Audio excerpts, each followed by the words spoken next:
ঘ নম্বরে যদি বলি যে বিভব শক্তি এটা সমান সমান আমরা কি জানি, বিভব শক্তিকে ভি দিয়ে প্রকাশ করলে এটা সমান সমান জানি mgh। যখন বিভব শক্তি আমি নির্ণয় করবো তখন কিন্তু আমার উচ্চতা কাউন্ট হবে ঠিক ভূমি থেকে।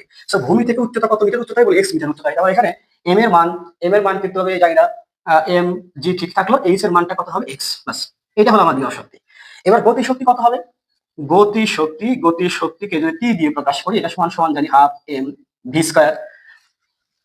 ভির মান তো এখানে কোথাও দেওয়া নেই, তাহলে ভিটাকে আমি সূত্রে ফেলবো। সেই সূত্রটা কি যে হাফ এম ভি স্কয়ার সমান সমান কিউ স্কয়ার। যেহেতু বস্তু পড়তেছে তাহলে এটা কি হবে 2gh। কি থাকলো এম জি মাইনাস এক্স।